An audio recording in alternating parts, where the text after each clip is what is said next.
we're going to talk about which we didn't because the session is cut short, so I hope you forgive us. And adaptation and translation is going to be one of them. Someone from the floor might be able to take that.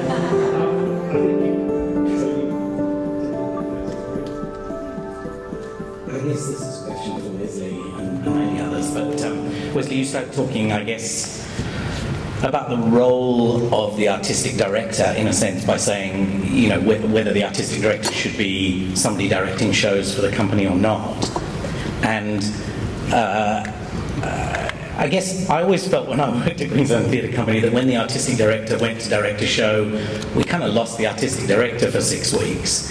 And then, so I guess I'm interested in how you see what artistic direction really is or could be, and therefore how do we, if the artistic director is going to be somebody that directs shows, how do we maintain the artistic direction of the company in that period? Excellent. Just to correct you, I didn't say they had to direct shows. No, I didn't. No, just to say that an artistic director is an artist who stamps an aesthetic on the company. Yep. And the question was how to do that if you're not an artist or a practicing artist. How do you do that? It's not actually saying Brett shouldn't be the artistic director of the MTC. It's actually saying, how do you do that? What are those questions? I mean, Kate and Andrew would have maybe had some of the same issues. Do you do it through acting? Do you do it through writing?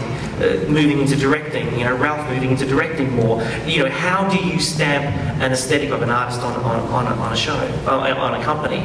And frankly, you know, making theatre is what we do.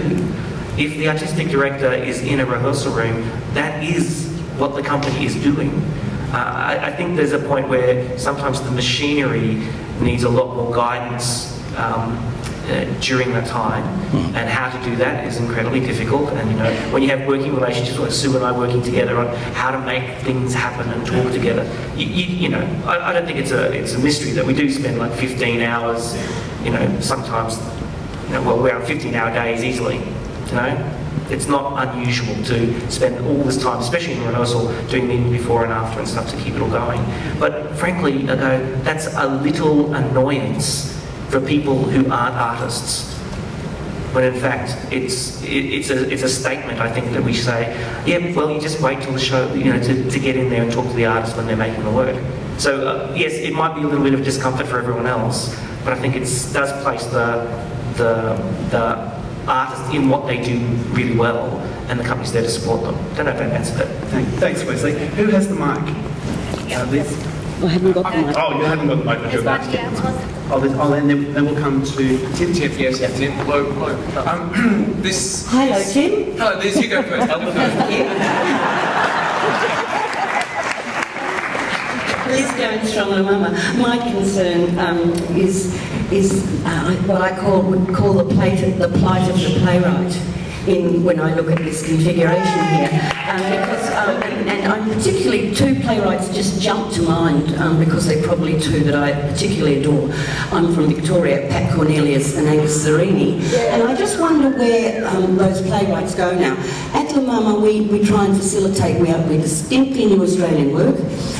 We're pretty professional. We're pretty good, and we do facilitate fairly well, I think, at the moment, the trajectory of young emerging companies, like Rabble, like Sister Scrim. In fact, in the Neon program, I think there's only Hayloft is the only company there that hasn't worked at La Mama and been nurtured to a certain extent at La Mama.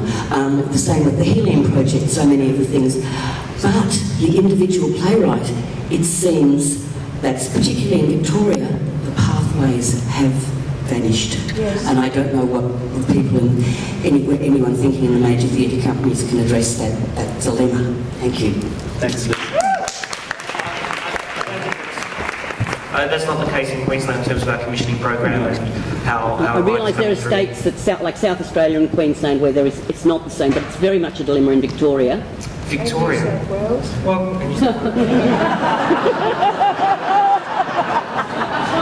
Naughty boy. Yeah, we'll see.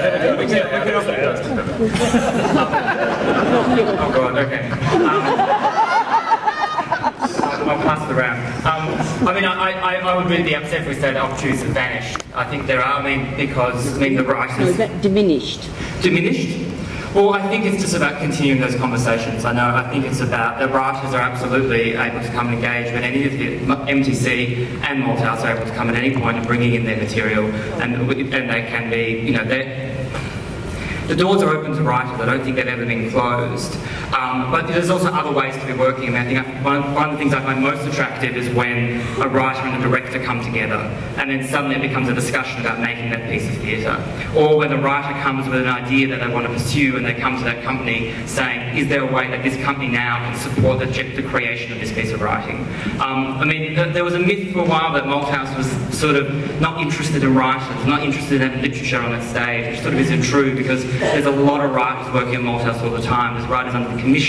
If we're bringing up the adaptation, the classic thing, every time we decide to do a classic play, well, no, not every time, frequently there are plays that come from another language. We're doing a German play, we're doing a French play, and we really do not want to do the American or the English translation. We want to do our own version. We want to make it about the here and now, so we employ an Australian playwright to do a version of that, you know, to do that translation. Yeah, we do. Yeah, exactly. Thank you. Thank you. We do. Van Adam is the playwright and the writing associate, and my God, I think she's met with every Victorian writer that she can, and is constantly pushing their work forward. Every time it's an endless argument and discussion inside the company and finding the place for the writer. Letitia, do you have a response? Hello. I am sad to say that I've pitched Patricia's work around a lot, and I adore her, and I have a really strong working relationship with her and with various writers, Melissa Reeve, Angela Betzine, and of course I have a really strong relationship, an ongoing relationship with Angela Betzine through Real TV, and my first passion is to stage Australian work. I adore it, and I think it's the most relevant thing we can do right now, all the time. Having said that, I don't run the company, and I hope I haven't subverted any visions. Go for it, Letitia. It's an issue. It's an issue. We can't deny it. But what we do have is we are trying to be as proactive about it as possible. And one of the great things that we have at Melbourne Theatre Company is Chris Mead, who is one of the greatest champions in the country for Australian voices, and not just the same voices, but diverse voices. And hopefully next year's program and the leading programs will reflect the artistic team that we have at Melbourne Theatre Company and what we're attempting to do. Unfortunately, there still seems to be a perception that Australian stories won't sell as well as potentially American or British or ancient or whatever stories. And there's a perception as well that writers write really small things, and I find that so funny and so odd. I just did a work, finally, I feel like I've completed my CV because I staged a work at La Mama, and it was an enormous honour, and we had to turn people away, and I still have had a lot of people come to me to say, oh God, your work, and that play, those characters, that play. It's true, and it was a fantastic production. But my point is that people love story, they love it, and especially when it's about the here and now, right now, and about all the things that we just cried about an hour ago. I absolutely 100% believe that. And I may talk, and I do this quite a bit, Virginia knows, at the artistic meetings, and I am waving the flag. Give us time. I think that there's a perception that new work is hard, and it is hard. I mean, that's one of the things that came up in the Rosemary Neal article, is that it is hard work. Directors have to work harder to get a new play on, because the play is... Great. I agree. I think I love new work, and obviously I'm a literary manager, so that's my great interest and great passion. But I fear sometimes that there's a culture of expecting quite unreasonable things from new plays. And when we're comparing them to plays from the best interstate work, so we compare a new play by whoever from to August Osage County or something and expect them to be the same, or we compare them to Chekhov, they're not going to be the same. And I think we have to be realistic about our expectations, that new work is difficult and you've got to wrestle with it, and it might not always be perfect and it might be problematic, but we need to be courageous about it. And I think as well, and this is a bit provocative, and Brennan might kill me for this, but I think perhaps that we could create more incentives for directors to take those risks on new plays. And I would go so far as to say that maybe directors should have a royalty for developing new work. So for a premiere production, they would have a small royalty, so that actually we create an incentive for them to pitch those plays to companies. I wouldn't say a royalty, but maybe an acknowledgement as sometimes the dramaturg in the room. But I wouldn't say a royalty, because royalties always end up being the sticking point when it comes to juries, and you don't want that ever. We're getting a little distracted. Can I just say, Belvoir made a conscious decision not to do any new international work when Ralph Myers came in as artistic director, because he wanted to do more Australian plays. We have more Australian plays under commission than we've ever had. Holly's right, sometimes they are hard to develop, so sometimes they take longer to come on than we wanted them to. But 4 of the 5 shows in our downstairs theatre this year are new Australian plays. The other one is Caveman, a Robert Merritt piece that I think is incredibly important to be doing again 30 years on. I think part of the conversation that's going on at the moment is a generational struggle, and I also think we're creating a false distinction between playwrights and theatre makers. I don't think you have to have a playwright hat in order to be able to write really exciting work. For me, being able to work with an organisation like Post, who write collectively and wouldn't necessarily call any one of them writers, is just as exciting as creating a new Australian play. I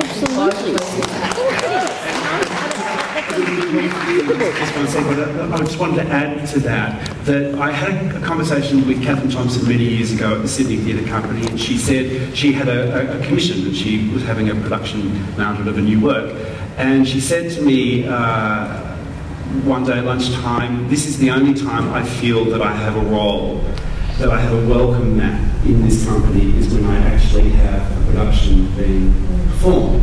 Directors find their ways into companies in manifest ways, whether it's through secondments, through professional development programs, whereas playwrights rarely do. And I wonder if we oughtn't just to step back a little and think about how we might create opportunities for playwrights to actually spend time in rehearsal rooms where other playwrights work. Sorry, just really quickly, I have to jump on a plane to go to our Young Playwrights Awards tonight. I think it's part of the kind of the horrific machinery of programming is something that often stands in the way of this. But I think something that is really important and something that companies need to engage with is backing artists over more than one work. Yeah. You have to provide space to fail, and you have to make sure that there is more than one opportunity. You have to back a writer over 2 plays, 3 plays. You have to make sure that if the director, if their production doesn't work first time round, that they have another shot, that they're able to re-engage. Because that's actually remount the occasional production too. The stats on reproduction of Australian writers' work are even worse than the stats on the first production. I think we're starting to do that. We have a place in our season every year that is for an Australian play that has been produced within the last 3 to 4 years, and we will continue to do that. But I think it's being brave enough to fail and creating the space to fail. Touche. I just want to say that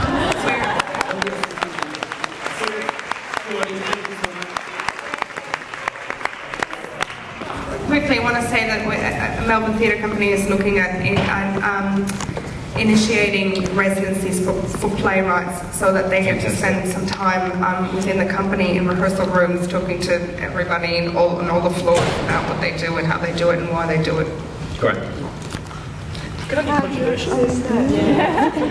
Just thinking talking about just It's coming up. It's coming up. a controversial position. Get together. I think state theatre companies, because we're based on evidence-based kind of decision making. We do this show because we can say this is what the projected box office would be. This is da da da da da da da, and we then go, what will the costs be, etc. That what role do artists and collectives and writers have in developing their own audience? In when you come to the state theatre company, we are not necessarily a company with training wheels on. We're not a training body. We're not kind of your first gig. Where your state theatre companies are not meant to be the place you just appear at and you're done. You're meant to come through all the different structures that are there. The question then is, how do state theatre companies listen to the industry and the stuff that is already coming through and are connected as part of that? Okay, so I'm going to jump in now because I've been waiting like 15 minutes. Josephine Daly from Pump Theatre, freelancer, one of apparently many people.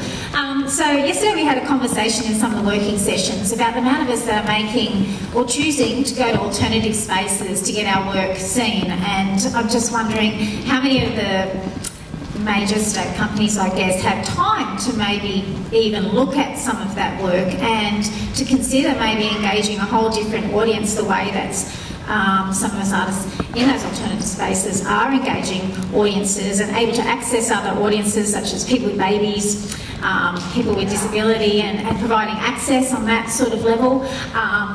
And I guess when we're talking about Patricia Cornelius, I know she's got a production of Savages coming up at 45 downstairs, and that's a space that's kind of grown out of that, I think, need. A lot of art galleries in our spaces for theatres, as well as other alternative places. So I guess, what is your view on that type of theatre, and where is that being, does that even get a look in your companies?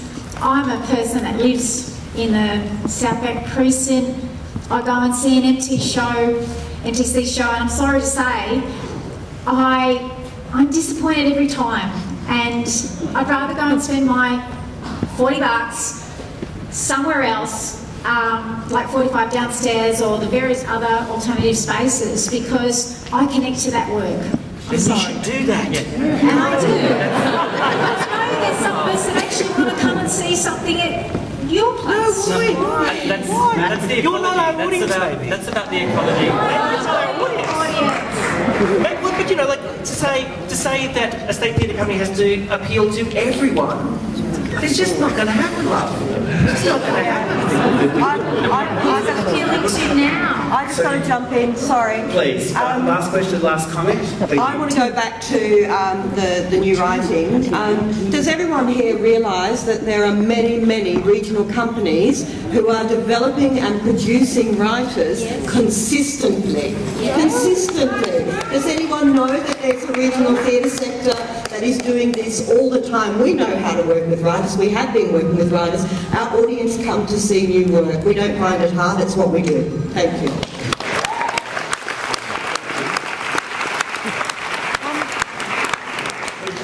Tim. Excuse me, we missed Tim. Oh, Tim, oh, so sorry. So sorry. Tim. You were so gracious. I'm going to be gracious now. Okay, this is a sideways question. Presuming that you all want to be like John Bell and working when you're 72, do you feel as though you're doing enough for mid to late career artists? And do you think that's your responsibility? And if not, do you think that you should be putting in building blocks around this area?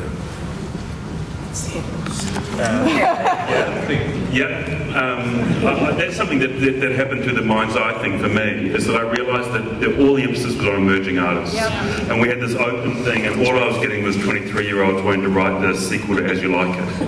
And it occurred to me that my experience was with Daniel Keane and I'm sorry, but people like Lachlan and Caleb and stuff are only just getting into mid-career artists and the Kate Mulvaney's of this world, but we shifted our focus very definitely now to people who have already had some productions and that are coming to have a different experience, a different development experience, which is what Mind's Eye is actually about, getting in a room with teams and developing stuff. because I absolutely agree. Like when I came through in the mid-90s, there was nothing for emerging artists. There was no directors programs. There was just like, it was like, and now I look and it's fantastic. Like every theatre company has emerging directors pathways, and I think it's great, but it does mean that there's some people, you know, the Gen Xers, who maybe are kind of in the little hole there, and so... Or the Gen Ds and E's and F's. Yes, indeed. So no, I agree. Yes. Do we have to accept that we are in an industry where attrition is the norm, and that some people will not have a career that goes to 70? I know it's not popular to say it, but if you can stay standing long enough, you can have a career. And that there is more people coming. Wendy Blackwell. Are you standing now, Wendy?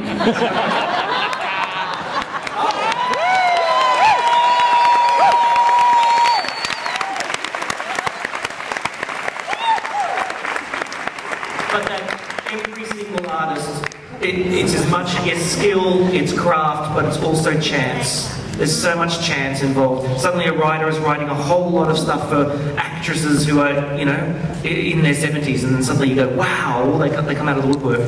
Or sometimes it's not there. The chance is too much. Sometimes we're not in charge of that. But having said that, you know, I know at Queensland Theatre Company we have, there's the Forgetting of Wisdom Ensemble, which is a group of senior artists there. And there's a sense of going, how do we engage with them, and having the discussion, and we're doing readings and things. But it's more than that. Isn't it the goal of every artist to have a career that lasts to death? We don't retire, we die. And so how do we create worlds where that's possible as these roles? And how do we make sure we don't forget the wisdom and disregard our elders in the process? Can I ask a question? Can I ask a question of the whole room? And it's sort of in answer to the... Oh, really? Okay. Can I have a quick show of hands of how many people here are part of a paid full-time ensemble of performers? Great question. Anyone? Including the people on the panel?